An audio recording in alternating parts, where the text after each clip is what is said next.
গণহত্যার দায়ে সাবেক প্রধানমন্ত্রী শেখ হাসিনা ও আওয়ামী লীগের বিচার দাবিতে কুমিল্লা টাউন হল মাঠে বৈষম্যবিরোধী ছাত্র আন্দোলনের মার্চ ফর জাস্টিস কর্মসূচি পালন করেছে শিক্ষার্থীরা। বৃহস্পতিবার বিকেলে কুমিল্লা টাউন হল মাঠে এই কর্মসূচি পালিত হয়। কর্মসূচির শুরুতেই বৈষম্যবিরোধী আন্দোলনে শহীদদের স্মরণে 1 মিনিট নীরবতা পালন করা হয়। পরে জাতীয় সঙ্গীতের মধ্য দিয়ে অনুষ্ঠান শুরু হয়। কর্মসূচিতে বিভিন্ন স্কুল কলেজের শিক্ষার্থীরা অংশগ্রহণ করে। টাউন হল মুক্ত মঞ্চে অনুষ্ঠিত এই বিক্ষোভ সমাবেশে ঢাকা থেকে আসা সমন্বয়কদের 3 জন ছাড়াও কুমিল্লার বিভিন্ন ইউনিটের সমন্বয়করা বক্তব্য রাখেন। আপনারা দেখতে পাচ্ছেন সে ভারতের মিডিয়াগুলোকে কিভাবে উস্কাই দিচ্ছে, কে সাম্প্রদায়িক দাঙ্গাকে সংখ্যালঘুর মাঝে যে কার্ড খেলছে সেই কার্ডকে আপনারা রুখে দাঁড়ান।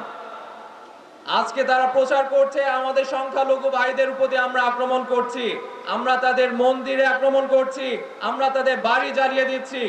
এই যে অপপ্রচার, এই যে চক্রান্ত তারা করে বেড়াচ্ছে, এর বিরুদ্ধে আপনারা ভয়ঙ্কর কণ্ঠে আপনারা তাদেরকে রুখে দিন। আজ কুমিল্লাবাসীরা মার্চ ফর জাস্টিস স্বৈরাচারী শেখ হাসিনা বিচারের দাবিতে আরো অনেকবার এসেছে, তবে এবারের মতো স্বৈরাচারের মতন আর কখনো হয় নাই। আমরা অনেকজন আসছে ফাল্গুনে আমরা দ্বিগুণ হব, এটা বলেছিল জহির রায়হান, কিন্তু শ্রাবণেই আমরা শতগুণ হয়ে গিয়েছি। প্রিয় কুমিল্লাবাসী, শিক্ষা অর্জনের ক্ষেত্রে নারায়ণগঞ্জ থেকে কুমিল্লায় এসেছি।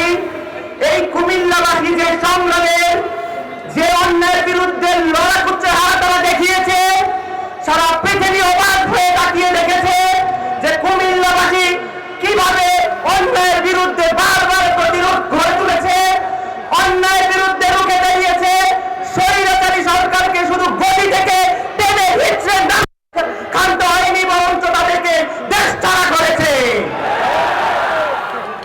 সংগ্রামী ছাত্র ভাইরা আমার, আমরা তাদেরকে বলেছিলাম আমরা শুধু অধিকার চাই, কিন্তু তারা আমাদেরকে অধিকার দিতে চায়নি, তাই আমরা তাদেরকে দেশ ছাড়া করেছি।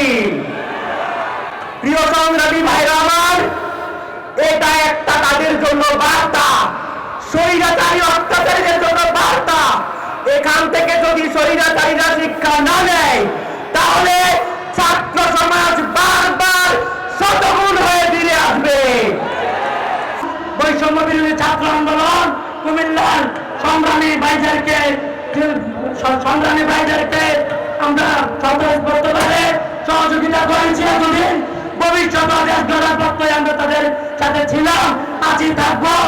প্রিয় সহযোগিতাগণ, আমরা আমাদের এই একতা ধরে রাখবো। আমরা কোন নব্য স্বৈরাচারকে বাংলাদেশে আশ্রয় দেব না, কোন স্বৈরাচার বাংলাদেশে আসবে না ইনশাআল্লাহ। ইনকিলাব জিন্দাবাদ, বাংলাদেশ জিন্দাবাদ।